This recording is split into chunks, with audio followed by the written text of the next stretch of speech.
You see, there's a bit of a difficulty. And I've been reading a press statement by the United Nations, the UN itself. We have issued a press statement. I hope you read that. Which one? You? Yeah, as an minority. MPP? Yeah, okay, so I'll look at that. I'll look at that. But it talks about, it says, please listen to this. Yeah. The UN Human Rights Council has voted to renew the mandate of the independent experts on protection against violence and discrimination based on sexual orientations and gender identity for 3 more years. Once again, the vote reminds all states of their obligation to respect, protect, and fulfill the rights of LGBT and gender diverse people. The renewal was strongly advocated for by 1,259 organizations from 157 states and territories from all regions of the world. Now, I said this is a joint press statement by ILGA, World International Service for Human Rights, Global Action for Trans Equality, GATE, ERA. It goes on and on and on and on. But this is where, for me, it's the elephant in the room. Now, it says, listen, having secured a renewal for 3 more years, this mandate will now continue to support initiatives ensuring that LGBT and gender diverse people can live free of discrimination in countries around the world and to amplify their voices and testimonies in international human rights fora. You know, now civil society worldwide urges all governments to cooperate fully with independent experts in this important work to bring about a world free for violence and discrimination for everyone. Now that's one. That's one. 2. Someone has just drawn my attention to a statement by Sam George. We know Sam George's attitude towards this whole matter. He's one of the he's one of the main sponsors of the bill. Now, this is what he's written on his Facebook wall. Now, Sam George says, "My position on the matter of LGBTQ plus remains steadfast. I have read the full statement. In fact, he reproduces it on his page, on his wall, and he says, I've read the full statement Ghana made on the floor in relation to our position on draft resolution L24. I align fully with the letter and spirit of the text. I cannot, however, in good conscience, understand the decision to abstain in the subsequent vote." That's Sam George. "That vote is in conflict with Ghana's espoused position and my conscience. We must at all times make our position clear and unambiguous. Like I indicated earlier, together with my colleagues in Parliament, we have resubmitted the same bill that was passed last year by Parliament, which another refused to sign. I urge Parliament to expedite the approval process so we can present the bill to President John Dramani Mahama. The innocence of Ghanaian children and the sanctity of our values cannot be traded for any considerations. Let truth and our conscience principles be our guiding light." And he reproduces the statement. I don't know who read the statement, but the person... okay, so there's no... I gave you a statement and you write I don't know who read the statement. This is where you were quoting. So I think what that has done. I mean, what that is done is that he did a lot of time. I was just sitting. He did a lot of things. So that's Sam George's also understanding of what has happened, which is not exactly what you're saying. Exactly. Yes. First and foremost, I have already stated to you that when this body was created in 2016, Ghana's position was to abstain. Yes. When the second mandate renewal, the first mandate, so you call it first mandate. Yes. First was a creation, the second one was a renewal. Yes. In 2019, Ghana abstained again. And so the first one was under Hannah Tete as foreign minister. Okay. She abstained in the creation. 2, already because we are members of the HRC, which is the Human Rights Council. Right. In 2019, under Shelley Ayoko Botry, Ghana abstained again. I don't understand the pretense in this whole business. No, then in 2022, when the second renewal came, same under Shelley, this same group you just mentioned, the ILGA, was the same body that supported Shelley Ayoko Botry and her team to now support the creation and voted yes. Interesting. Are you getting what I'm saying? We are back in government in 2025. And we say our position on this matter hasn't changed. And what is our position? We abstain in the first creation of the mandate. I can understand Sam George, the passion with which he will discuss some of these issues. But these are international relations. These are international matters. These are matters that you are only privy to when you have counsel from the likes of those playing within the international space and diplomacy and politics and all that. And so I don't want to sit on this stage and assume that I know everything about this process. But I do know that public records will vindicate Ghana on this matter. Okay. That in the first creation we abstained. And now they are asking for the third mandate to extend, the third extension of their mandate, Ghana abstained again. Now how did abstinence equal to endorsement? Can we analyze this? How does abstinence, if I really want to endorse it, I'll just go yes. But if I don't want it, I'll just go yes. Don't you think it would have looked better if we had said no? What does that change? We don't want the mandate. Do you know the vote margins? Let me give you the votes. In 2016, when it was created, 23 people voted yes, 18 people voted against, and 6 people abstained. We were amongst the 6 abstentions. In 2019, again, 27 people voted yes. The number has increased. From 23 that voted yes in the first creation. By 2019, 27 people now voted yes. 12 people voted against, 7 abstained. Had to abstain. Ghana was part of this again. In 2022, 23 people voted yes. It has dropped. 17 people voted against, and 7 abstention. And in this 17 that voted, in the 23 that voted yes, Ghana was part. In cahoots with the ILGA that you just mentioned in your write-up. Then back in 2015, 29 people voted yes. That they extend their mandate. 15 voted against. And Ghana abstained, did the abstention again, and we were 3 in that slot.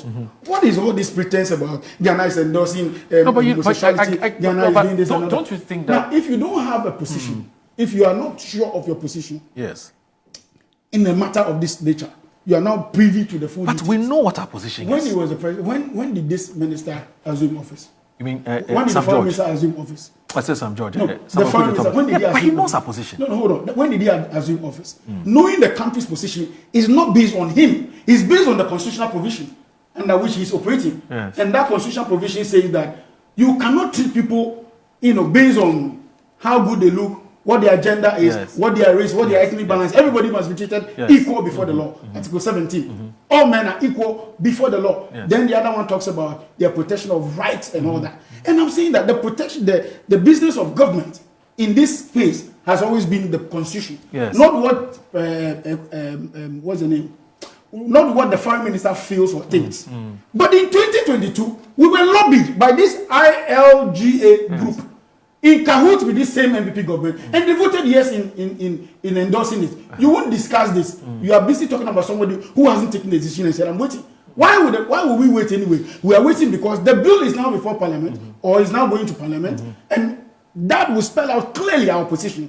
In the meantime, when we are not too sure whether, like they did, we actually passed a bill, it went to the president's office, they rejected it, sent it back to Parliament, wrote a letter and all that. Yeah, but see, except to see, context matters. I agree. I'm saying that what was the NDC's position in opposition? That. Which was consistent with. For which reason a bill was sponsored? Yes. In league with certain persons, in conjunction with certain persons to Parliament. We saw what happened to the bill, and another did not sign. Yes. All the other, So currently, what's the position? No. I want to believe the position is the same. No. And the position is not based on your advocacy. No, the position is based on law. No, I get it. There is no law right now. But that is what it says. The bill which we're currently sponsoring is meant to deal or to bring clarity on some issues that for some people are a bit vague. Good. As far as the Constitution is concerned. Exactly. And I'm saying that if you listen to the narrative prior to the 2024 elections, the narrative which the NDC has been very consistent with, which is that if you are so and so person, don't do it. We want to use the bill we are sponsoring in Parliament to discourage you from doing it. And if you do it, there are consequences. Now, I'm saying that we have an international forum. An international forum has a body that does certain things that we do not believe. I do not sitting here. Would inure to the benefits of persons who are sponsoring this bill, and I want to believe Ghanaians, in the entirety or the entire Ghanaian, population.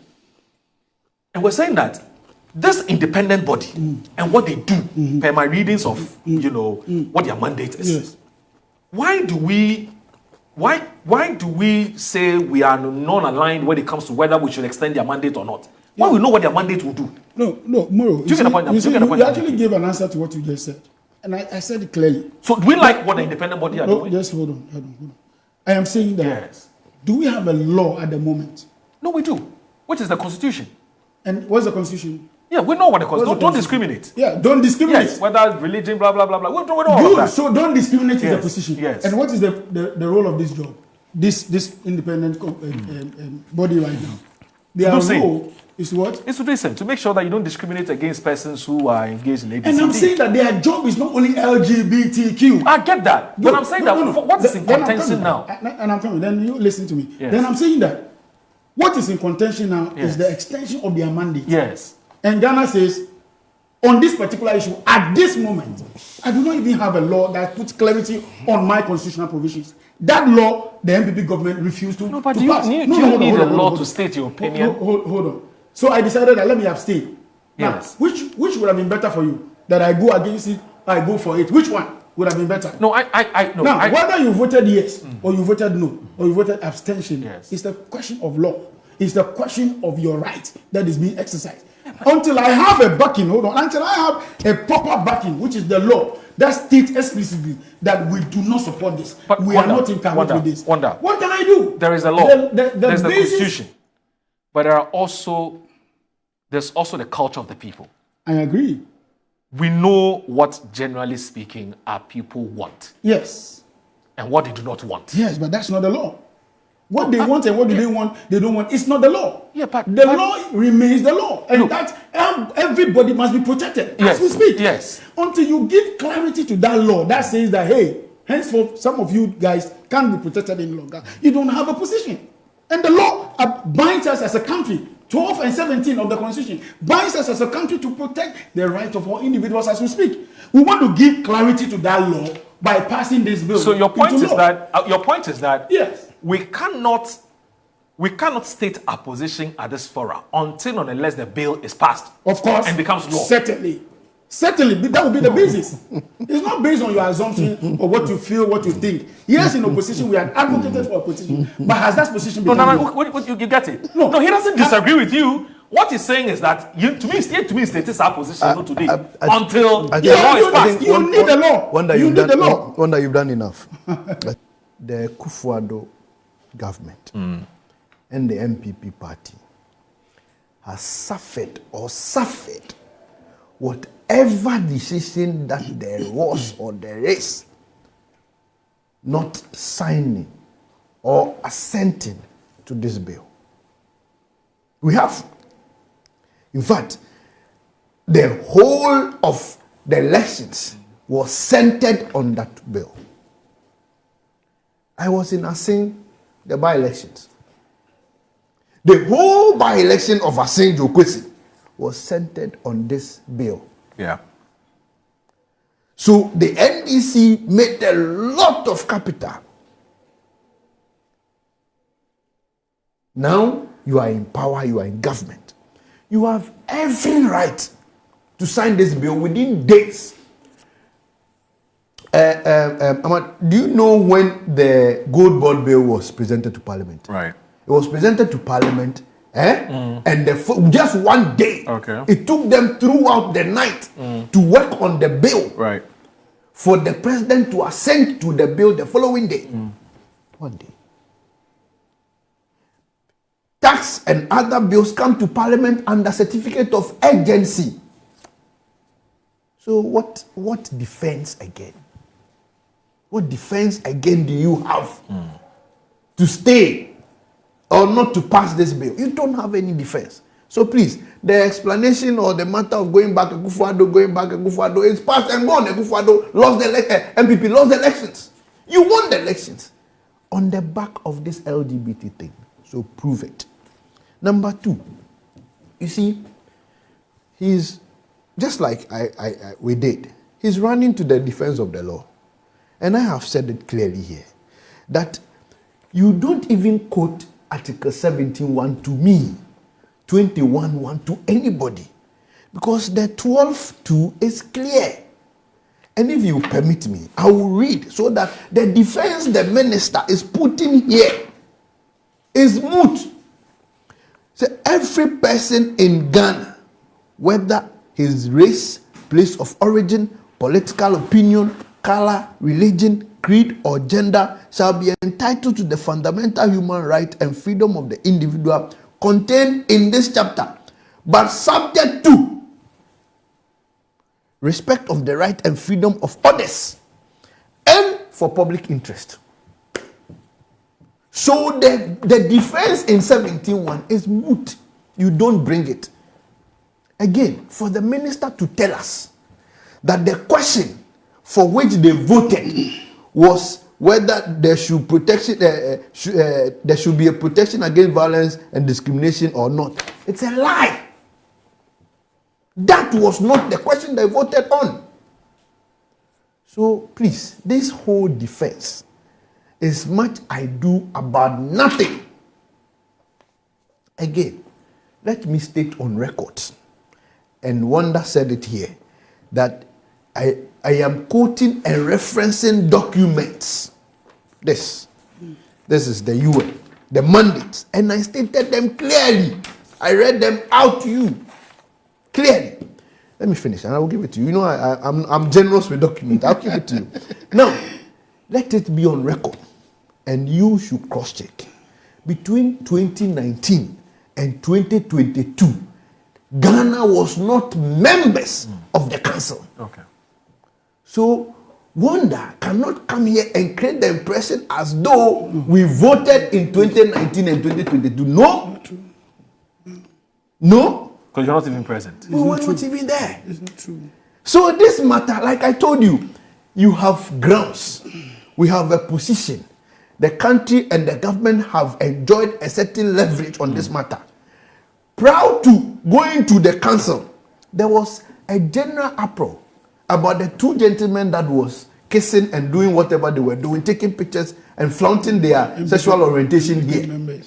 Sexual orientation. You are the position to demonstrate to Ghanaians, to reaffirm. Look, Ghanaians would have even taken solace from the fact that you voted no, even when you have not passed the bill. They would have been comfortable. They would have renewed their mandate and confidence in President John Dramani Mahama. But you missed that opportunity. And you want to come and sit here and say all sorts of things, run for shelter in all the places, and create the impression as if we do not know what we are talking about.